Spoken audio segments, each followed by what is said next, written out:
It's a little too hot for chocolates today, so life is like a box of triangles, except you always know what you're gonna get.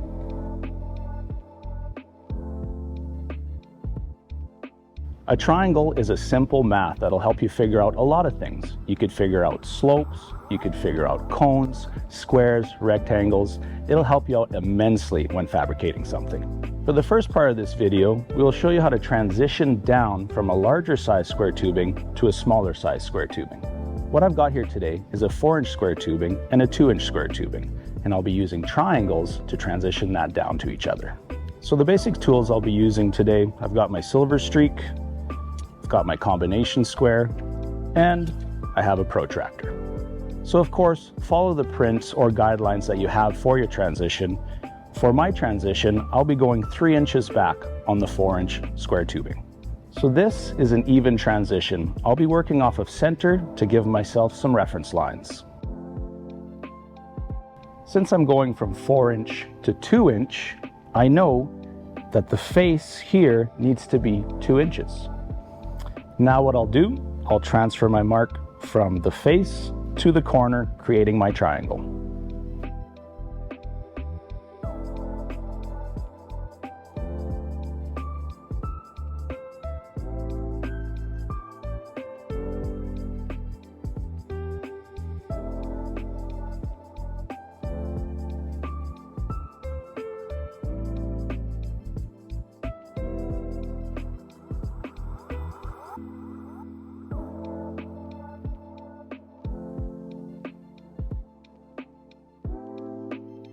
So here's what's fun about triangles. This angle here is actually going to be my bend angle. What I'll do now is just create a line on the back of this tubing to hold my angle.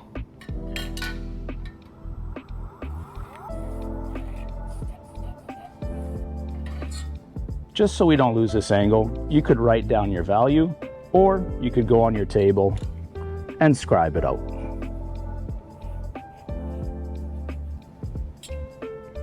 Now that we have our piece marked with our triangles, we'll be using a zip cut wheel to cut the corners out.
What I'll do now is heat across my reference line and hammer down my sides.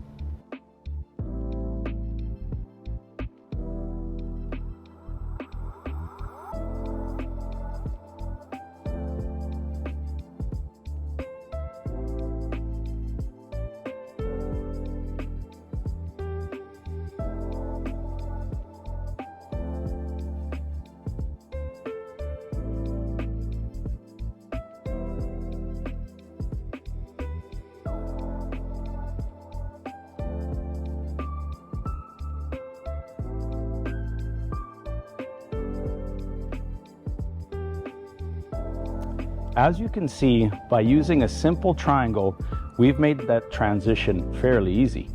Something to keep in mind when you're doing a transition like this is material thickness. You want to allow a little extra, or else the material will bind up at your weld point.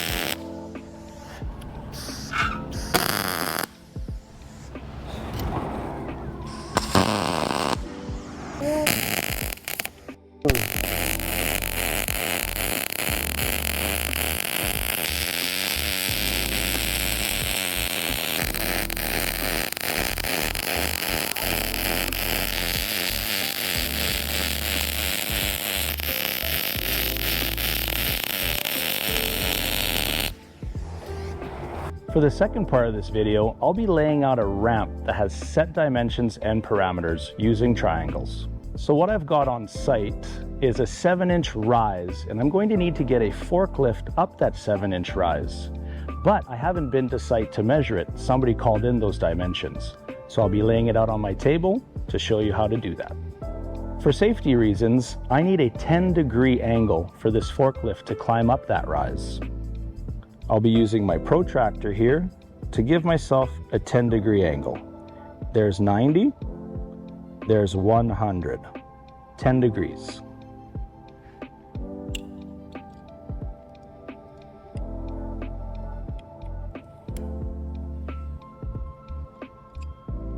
What I'll do now is use a straight edge to transfer my line all the way down. I don't know if you noticed, but we now have a triangle. I'm going to need a way to lag this ramp down when it gets to site. So what I'll do now is I'll use my 10-degree angle and project those lines out. Now that we're going horizontal, I will go to 170, 10 degrees off of 180.